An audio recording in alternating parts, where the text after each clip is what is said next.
And we are back in open session. 4.2, student expulsion, case 21-22-11.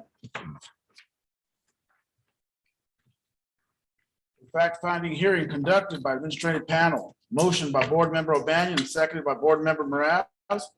It is moved that the Board of Education find there is cause to expel student 91-301-0609 from all schools in the district for violation of Ed Code Section 48-900A1. Specific code section as they apply include 48-900A1. It is further moved that the board adopt the terms of the stipulated expulsion order, which is to suspend the expulsion to have the student attend an alternative education program at community day school.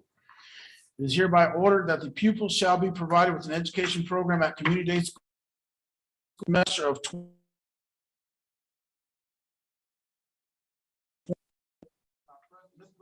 Aye.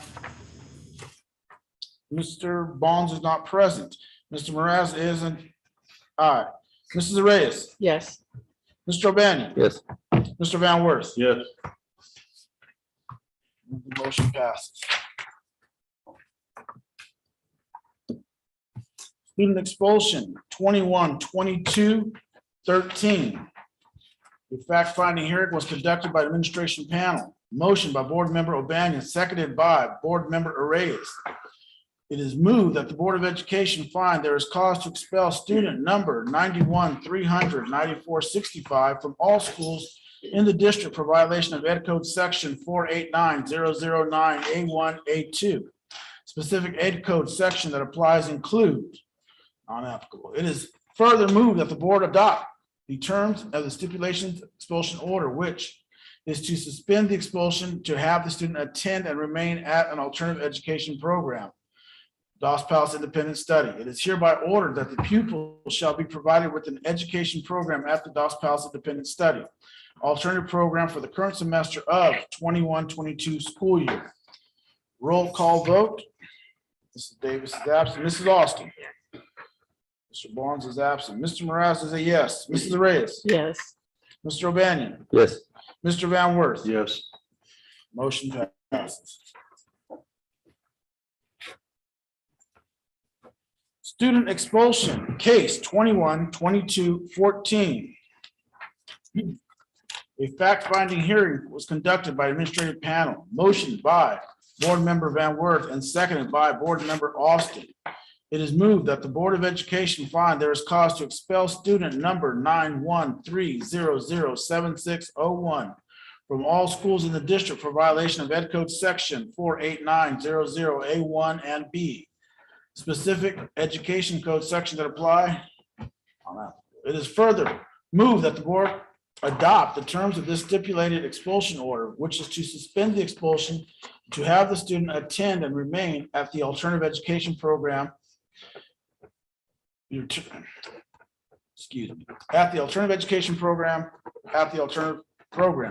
independent studies program. It is here ordered that the pupil shall be provided with the education program at the alternative program, independent studies program for the current semester of 21-22 and the following semester of 22-23 school year. Roll call vote. Mrs. Davis is absent. Mrs. Austin. Yes. Mr. Bonds is absent. Mr. Mraz is a yes. Mrs. Reyes. Yes. Mr. O'Banion. Yes. Mr. Van Wert. Yes. And the motion passes.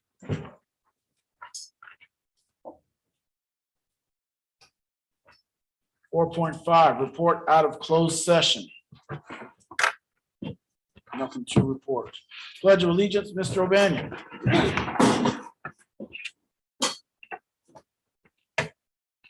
Ready, salute. I pledge allegiance to the flag of the United States of America and to the republic which stands one nation under God, indivisible, with liberty and justice for all. Mr. O'Banion, would you please lead us? Please bow your heads if you're so inclined. Thank you, Lord, for giving us this day. Please, Lord, watch over those that are with us tonight and watch over everybody that's at home as we get ready to embark on the Easter holiday. Please bless everybody, take care of everybody, make sure everybody gets back safe. Amen. Amen.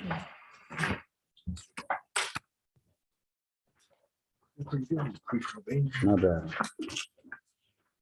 That's your resume. Mhm.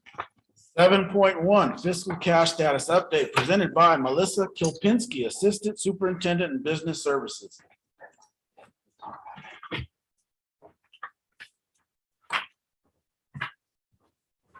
Board members. Members. For having me in here tonight to talk about the fiscal cash and status update. So tonight I brought a number of reports, 3 reports on our COVID resources. So our first one here is looking at what we've spent year to date, and this is since March 15th of 2020, so nearly 2 years now in all. And what we do so far in response to the pandemic is the bar along the bottom, which is $9.4 million. The amount remaining to be spent is just over $8 million. The line that's second from the top, third up there, right there, is what we have encumbered this year. So there's an additional 1.6 million that we have already put in requisitions for in the current year to be spent in this year, and that leaves the remaining amount of the total that's remaining. The amount that's in, I believe that's the top line.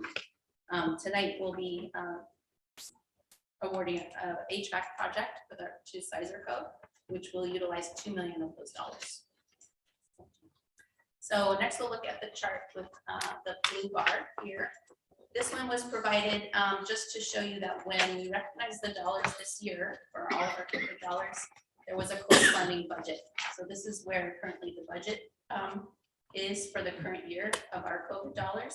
But the next chart shows our current expenses in those same expenses that were shown on the yellow bars, but this is by category. So you'll see on here our certificated salaries, our classified salaries, capital outlay, and then the total amount is represented on that bar on the far right. It's a different way to look at it. So our one-time COVID dollars have been a really important part of our current budget because we've had to respond to the pandemic in a lot of ways we hadn't anticipated.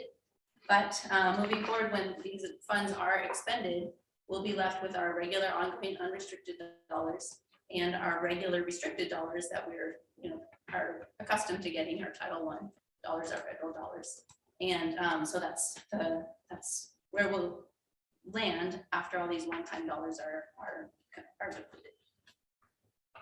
So the final chart is our cash flow, and the actuals on this cash flow run through March 31st. If you take a look at the upper section this time, rather than just that bottom line, you can see on a line that says EPA funds that we received a portion of our state revenue called the EPA funds, which is our education protection account funds.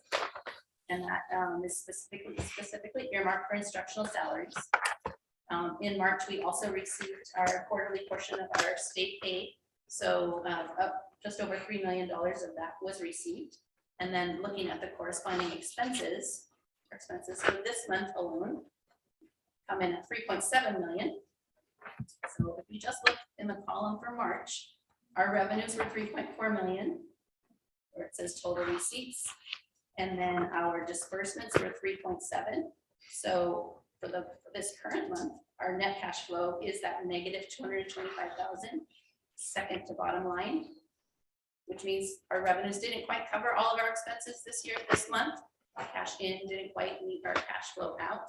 But if you look at our ending cash on the bottom, we still have a positive ending cash balance, and that's because we do have those cash reserves in the fund. So we're able to maintain meet our financial obligations. And projecting what might happen cash in and cash out for April, May, and June, we still wind up having a positive cash balance. So things are looking okay for now.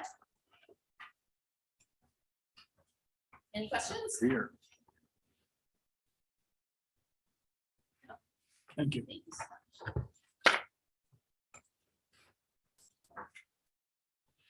7.2 Superintendent Report, Mrs. Gralba.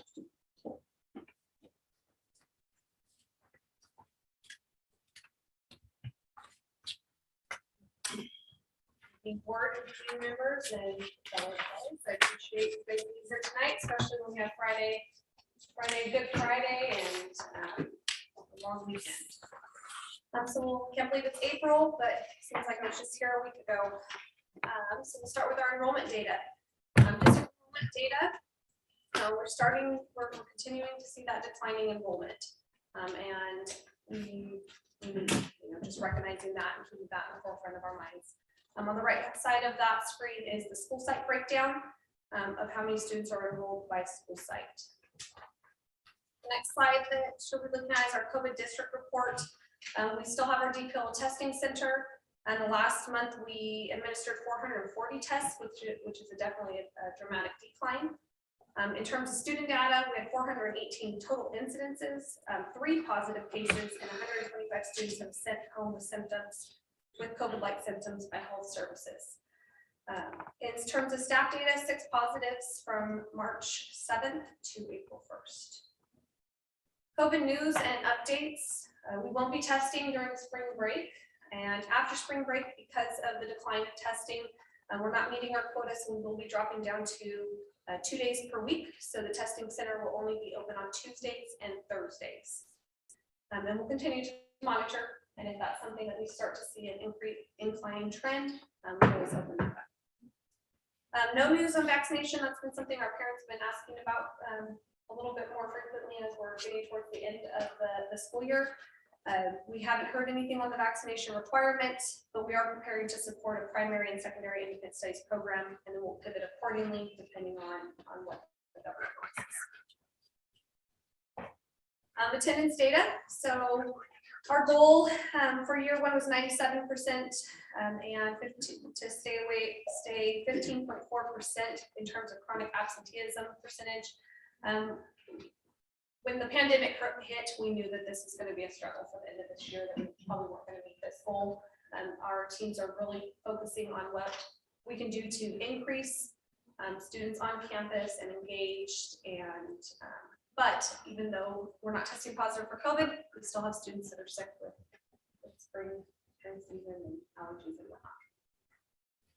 April 25th, we have the P2A2A report is due to the county, so that will give us a better idea of how we're ending or we're at mid-year. Suspension and expulsion data. So in the month of March, we had 21 suspensions and 3 expulsions. So we continue to monitor that data and our team will respond.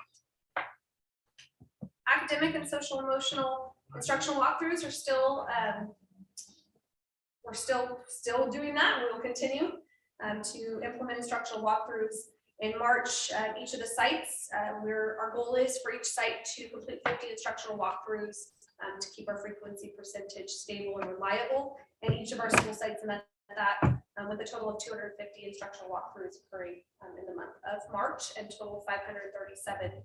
It's important that we have these instructional walkthroughs. We can start evaluating data, and we use this data to drive professional development and also drive our decisions in academics.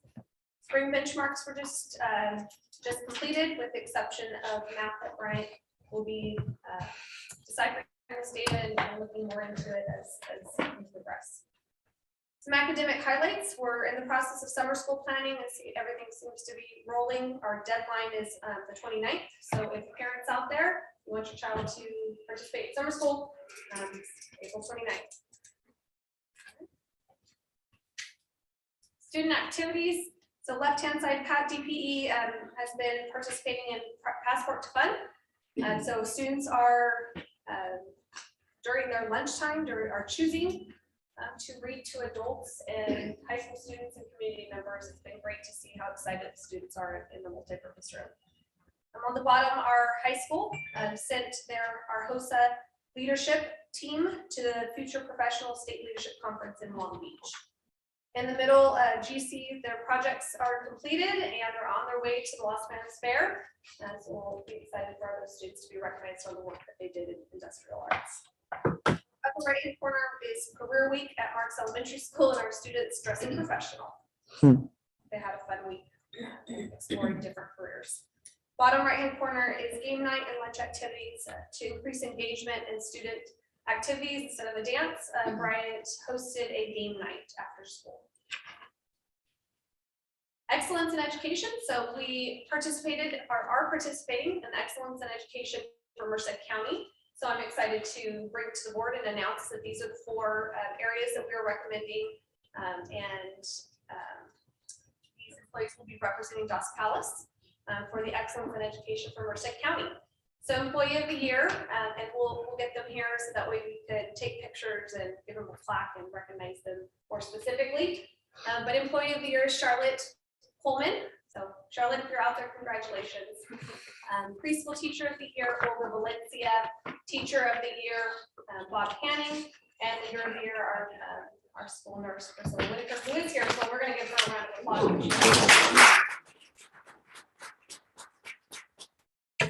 We have a process for nominating and providing data that supports the nominations, and it's great to hear all the positive things that our staff had to say about these employees.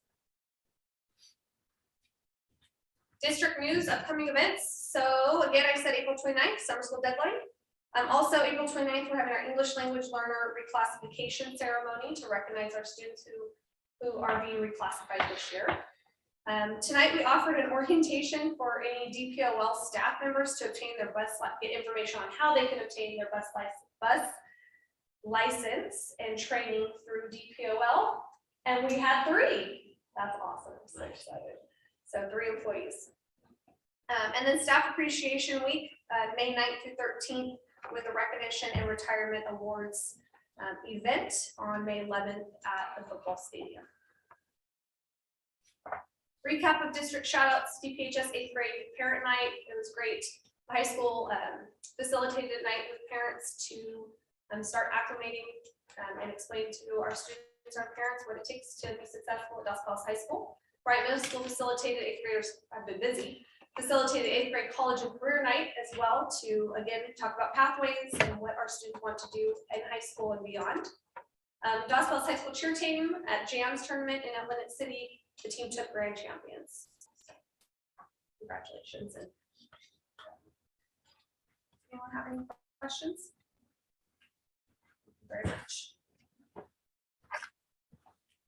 7.3 report from board members. I have nothing to report at this time either. Mr. Van. Nothing to report.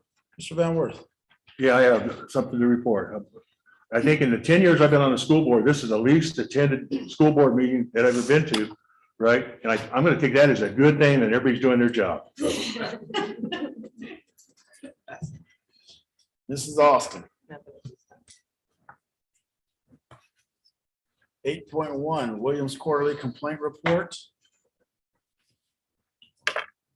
Somebody. We had no Williams quarterly reports to report out. 8.2 First reading, December 2021 policy updates.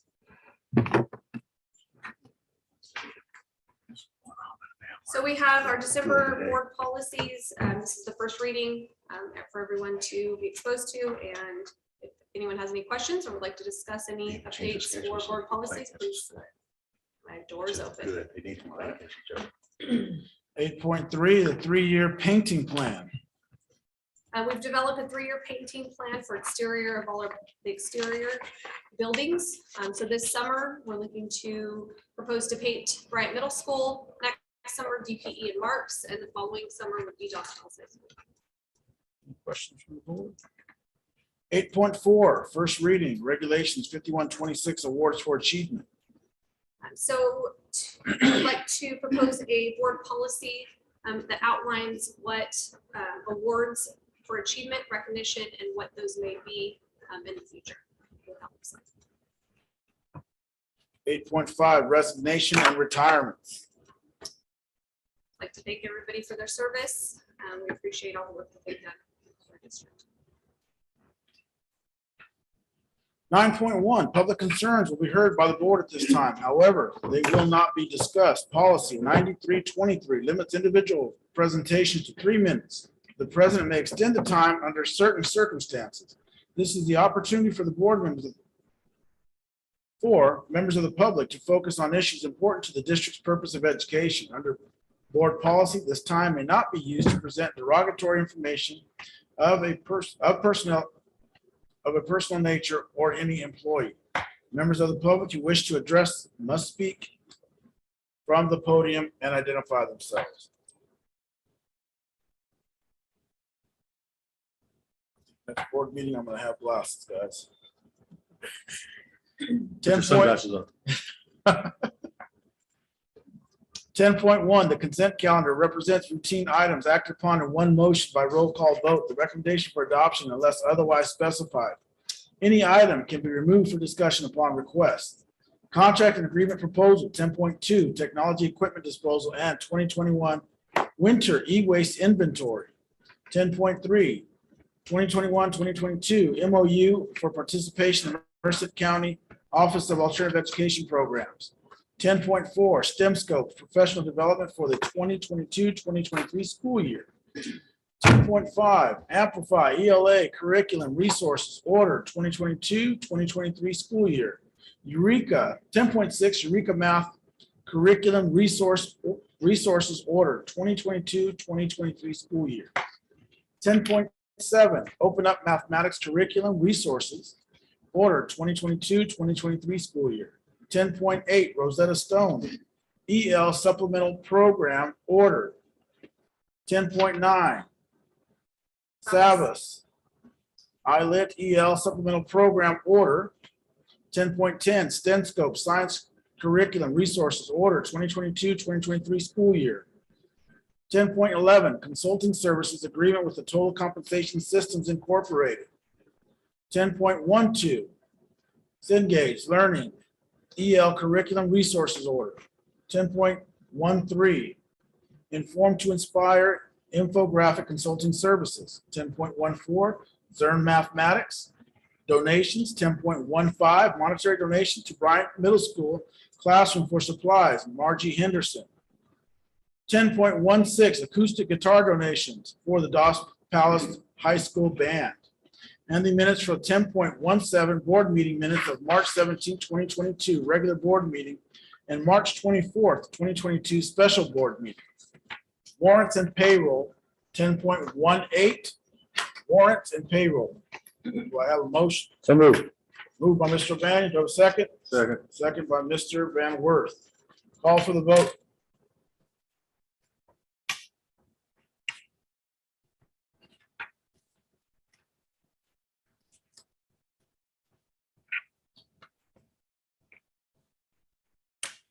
Motion passes.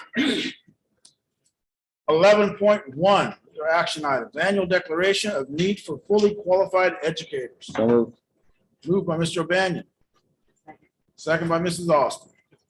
As a precaution, the declaration of need for fully credentialed educator is filed, if I can read, with the Commission for Teachers. So in case we get any teachers from a different state or don't have their BCLAD, we file this, so we're able to start the school year without those specific. Any questions from the board? Call for the vote.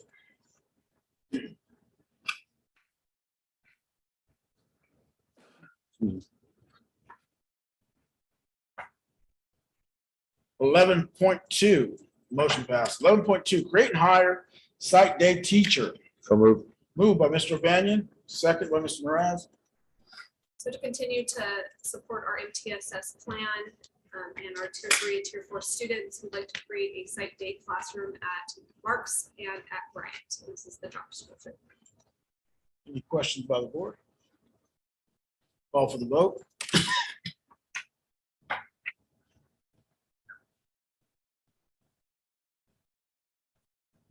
11.3, 2021-22 single plan for student achievement for Dos Palace Elementary, Marks Elementary School, Bryant Middle School, Dos Palace High School, West Side High School, and the West Side Community Day School. So moved. Motion by Mr. O'Banion, do I have a second? Second by Mr. Reyes. So this is the plan, how we utilize our Title I funds and how we are targeting our students at the Title I funds. Any questions from the board? Call for the vote.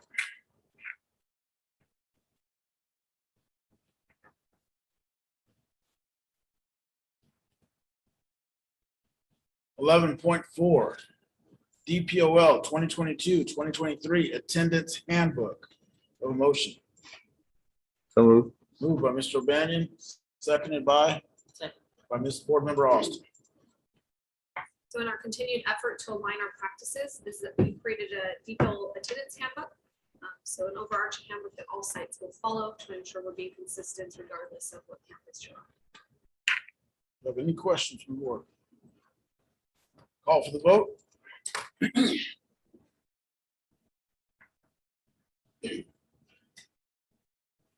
And the motion passes. 11.5, teacher substitute pay increase. Do I have a motion? So moved. Moved by Mr. Van Wert, seconded by Board Member Moraz. District proposes a temporary increase to 155 due to the pandemic impact of substitute availability. And we'll continue to evaluate our sub data and determine if we want to continue with this. So at the moment, the last increase was March of 2018. Any questions from the board? Call for the vote.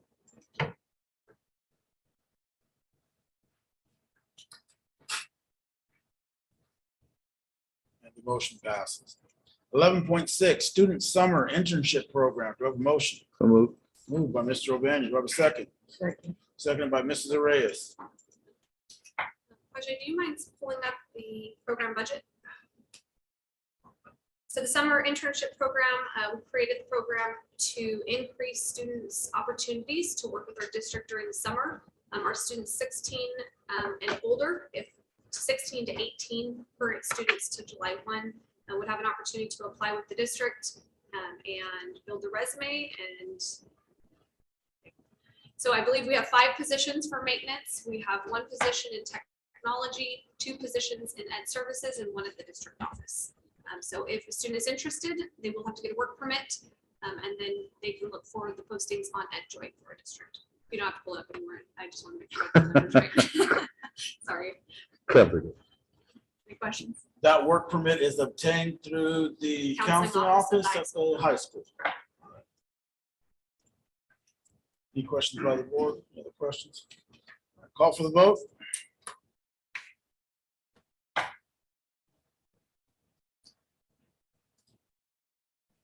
And the motion passes. 11.7, tentative agreement between Dos Palace Orloma Joint Unified School District and the Dos Palace Orloma Teachers Association. So moved. Moved by Mr. O'Banion. Do you have a second? Seconded by Board Member Van Wert. So this is our tentative agreement between Dos Palace Unified and Dpol.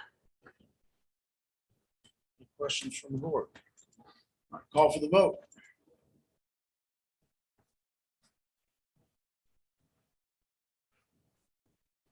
And the motion passes. 11.8, public disclosure notice of proposed bargaining agreement with the Dos Palace Orloma Joint Unified School District and the Dos Palace Orloma Joint Teachers Association in accordance with the AB 1200 and the Government Code, Section 3547.5. So moved.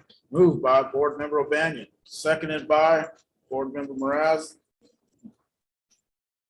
This is the DCBA and it is recommended to approve. Any questions from the board? Call for the vote.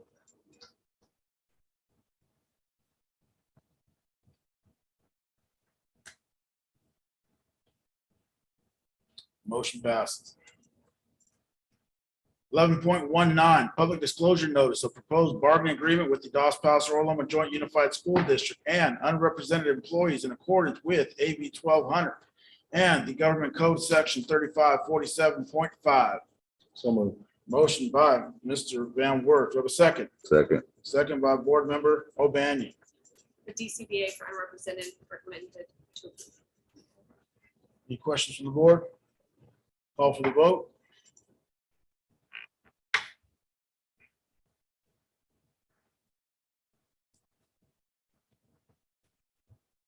Motion passes. 11.10, side letter between Dos Palace Orloma Joint Unified School District and the Dos Palace Orloma California School Employees Association, SEA chapter number 761 regarding health and welfare. Do I have a motion? So moved. Moved by Board Member O'Banion, seconded by Board Member Mraz. So following up on the TA from with Dpol and the Me Too clause, this is to recommend or a side letter to increase the health and welfare cap for CSEA to align with the current TA for Dpol. Any questions from the board? Call for the vote.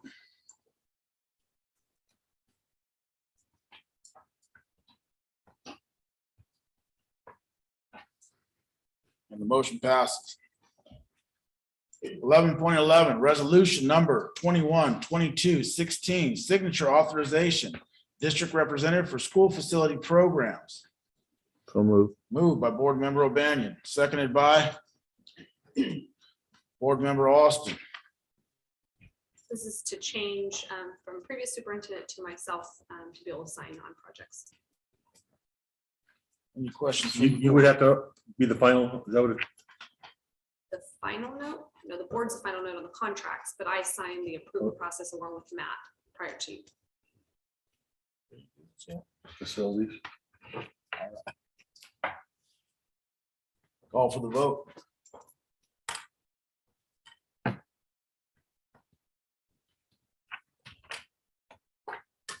And the motion passes. 11.12, contract bid award for energy service design building contract for ESSER funded energy conservative facilities, energy efficient and conservation project. So moved. Moved by Board Member O'Banion, seconded by Me. Bill. Board Member Van Wert.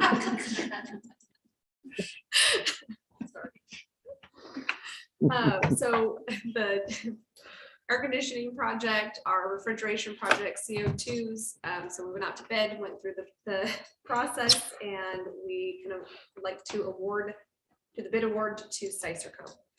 So contract will be coming at the next board meeting. Any questions from the board? Call for the vote.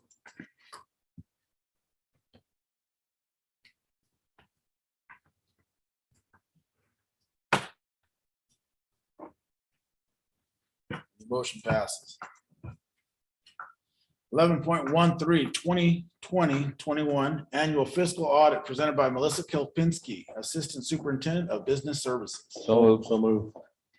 By Board Member O'Banion, seconded by Board Member Van Wert. Come on, Jeremy, give me a chance, man. Okay. So I have for you just a little bit to share on the audit report, which wasn't a report that I did. This is an audit report that was performed by our external auditors. So external auditors come into the district and do an audit of our financials. So I'd just like to share with you a little bit about their report. So let's look at the first page. So what is the audit report? The audit report is a look at our financial statements, our internal controls, and other compliance. Our federal awards, all the dollars we get from the federal government, and a look at the compliance and our internal controls on that, as well as our state awards and our compliance and how we've done with those dollars. So next, an audit report is a requirement of Ed Code 41020. And what actually has been put in place is a practice that is shared amongst all the districts, so that all the districts have it encourages sound fiscal management amongst all the districts, and then we're all kind of uniform. So CDE says work with these auditors, these are the pre-approved auditors, and so they're all doing the same thing. They actually get an audit guide, so every auditor has to perform the exact same work for every school district. Makes it very uniform. So who performs the work? It's an external audit firm, like I had mentioned, and our firm is Eid Bailey. So we've worked with them a number of years. They're wonderful, wonderful to work with. So what is an audit? It's a process designed to provide reasonable assurance as to whether the financial statements are free of material misstatement. That means that our transactions were recorded correctly, or when they're recorded incorrectly, they've been fixed in a timely manner. What comes out of the audit is the auditor's opinion, and what we're looking for is unmodified. That is the highest assurance provided. And the process involves looking at a risk assessment where the district might be falling short of being in good compliance. And then auditors will look to understand and review our internal controls. And then they perform tests of transactions using a sampling approach. They don't look at every transaction, but they take a sampling and see. And by golly, they know how to pick the craziest transactions, the ones that are like, what happened here? And it's very interesting how they just know. But we keep good records, and it's easy to explain if something might look like it was not quite accurate. So they're great to work with. So the audit process involves 2 visits. The first visit is prior to August to do preliminary compliance work and those procedural testings. And then they come on site, and then they continue to work remotely. During COVID, it was all remotely, but now they're back to visiting and working remotely. Then the second visit is after we close the books for the year and perform the unaudited actuals, that report in September, and they come back to do the year-end balance testing and drafting of the report. So let's take a look at the result of our audit of this past fiscal year, the 2020, 2021. So the summary of the audited results shows that, and I referenced the page numbers of the audit report on 77, that in regards to the financial statements, the auditor's result was unmodified, so there were no material weaknesses or significant deficiencies in internal controls in our financial statements. Unmodified is the best you can get. And unmodified is the best you can get. Right, so then also second for the federal program awards, we also received an unmodified. And also in our state compliance, it was unmodified. They next go on to indicate if there are any findings. And findings related to our financial statements on page 84, there were none. Findings related to our federal awards, none. State compliance, none. And then in the summary schedule for our prior audit findings, we actually had no prior audit findings last year. So we're in good shape there. What we did have last year were what do they call them? Recommendations. So the auditors saw a few little places where there was, some internal controls that could be better. So they brought that to our attention. We made those fixes. We didn't have to do anything beyond that, but putting those into place. They did come back and review whether we had put in place what we had said, and we're in good shape. So that was a very good report. There are a couple other components to the audit report, and the first one is called the management. The easiest one to go through. If you want to do a quick read, is the management discussions and analysis. It begins on page 4. It's a narrative to the financial numbers and the financial statements. It provides a comparison from the prior year. It does indicate, our report shows that our net position with restricted and unrestricted on page 6 increased by 2.1 million. And that's mostly due to the COVID dollars. But then when you look at our changes in net position, so consider the districts, we're not just considering the district as how much money do we have coming and going. This is us as a business. What are our assets and our liabilities, and where do they land? So our change in net position, in the unrestricted net position, or the deficit, did decrease by 1.9 million. And I'll show you a little bit later why. Other components in that management discussion analysis gives a comparison of our district funds, showing that there was an increase from last year in our combined fund balance, primarily due to the federal funds for COVID. Our non-major funds, those are like Fund 40, Fund 25, shows a decrease of 949,000, primarily because of our projects in those 2 funds that we completed and paid for. Capital assets increased from June 30, 2020 to the year end at June 30, 2021 by 1.5 million. This does include all the additions, anything that was a deduction, maybe we sold the vehicle, and then also depreciation of our assets, because we have to take that into account. So since we completed the field project and the cell tower, that's what improved our assets. There. other components of the unaudited actual financial statements shows our long-term liabilities. So here is one of the pieces that contributes to an increase in that net change of net position, where it might show that we're going further negative. You can see this shows, the chart shows in 2020, we didn't have the $2 million municipal lease, but that does now hit in 2021. And no payments hit on that because our first payment on that was in this fiscal year. And then the bottom line, that aggregate net pension liability went from 30 million to 33 million. That is a direct relation to the STRS and PERS rates. But that also takes into account that the whole amount of STRS and PERS, if all the district people were to retire at the same time and we had to pay everybody out, we'd owe that much money. That's, that doesn't happen. That's not how that happens, but that's how they record your net position, the value of that. We do that, school district wide. So the next one is the final component of the manager's discussion and analysis. And it just highlights our district's fiscal and instructional goals. We have a high priority on monitoring cash, and we present that every month. The board has put a priority on a 16% reserve as an adopted policy in 2014.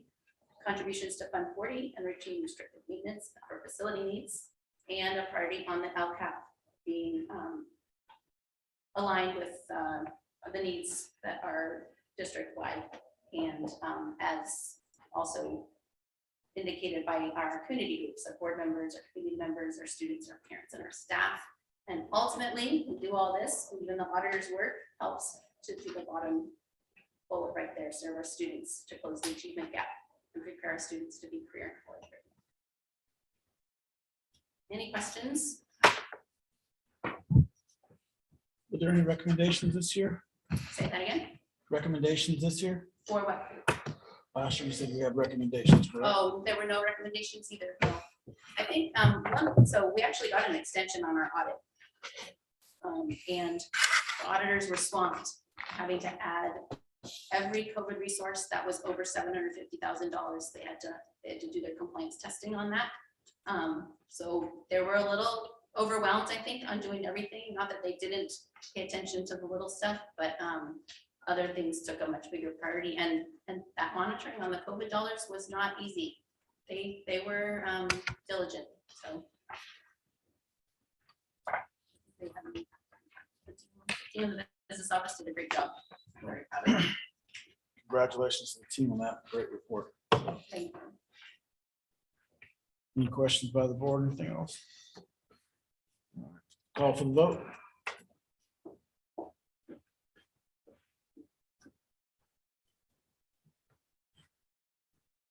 And the motion passes. 11.14, Casey Shredding Service proposed contract. So moved. Motion by Mr. Van Wert, so a second, Second. by Mr. O'Banion. This is a contract to shred paper and student services. Questions by the board. I recommend approval. Call for the vote.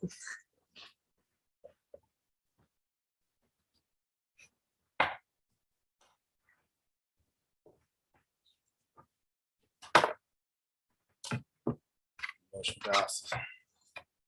12.1, certificated staff.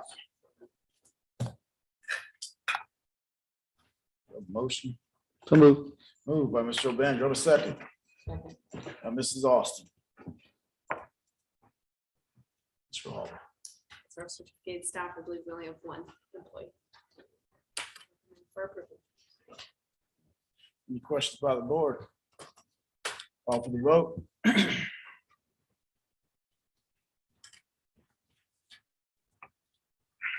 Motion passes. 12.2, summer school classified staff. So moved. I have a motion by board member O'Banion. Do I have a second?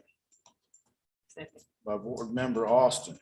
So this is summer school secretaries and head cooks. So this is phase 1 of summer school hiring, and we'll be working on the next phase this month.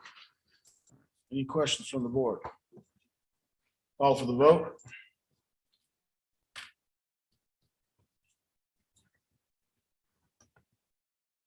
And the motion passes. 12.3, summer school certificated staff. So moved. Moved by Board Member O'Banion, seconded by Board Member Van Worth, right? Yes. So summer school principals, again, phase one. Questions from the board? Call for the vote.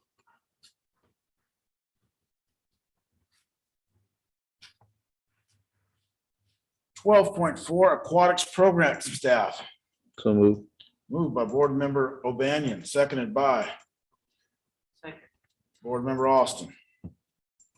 So we'd like to continue or start back up our summer aquatics program brought to the board last board meeting. So this is our aquatics coordinator who will then do the hiring for the staff. Any questions from the board?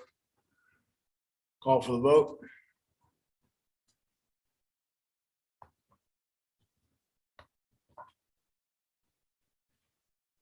Motion passes. 12.5, coaches and volunteer coaches. So moved. Moved by Board Member Van Wert, seconded Second. by Board Member O'Banion. Ms. Rolfe. These are coaches and volunteer coaches for spring. Any questions from the board? Call for the vote.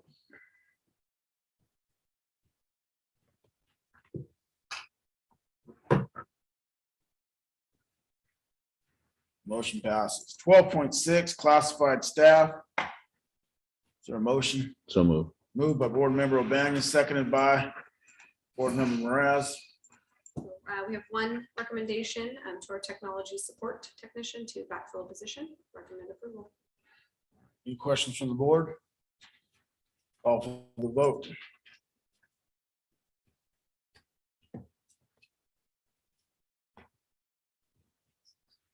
Motion passes. Written reports, 11.13, educational services, Sergio Mendez, Assistant Superintendent of Educational Services. 13.2, food services, Rhonda Sullivan, Director of Food Services. 13.3, health services, Priscilla Whitaker, Certificated School Staff Nurse. 13.4, human resources, Jason Von Allman, Assistant Superintendent of Human Resources. 13.5, intervention and alternative education, Holly Crivelli, Director of Intervention and Alternative Education. 13.6, maintenance, operations and transportation, Matthew McCullough, MOT Director. 13.7, preschool, Virginia Franco, Preschool Center Director. 13.8, special education, Laura Delmas, Director of Special Education. 13.9, technology, Pajay Lee, Technology Systems Director.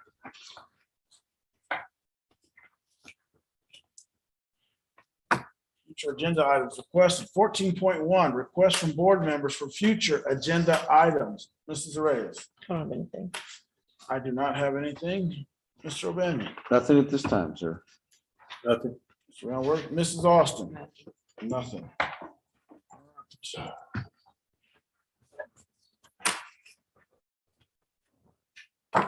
Adjournment.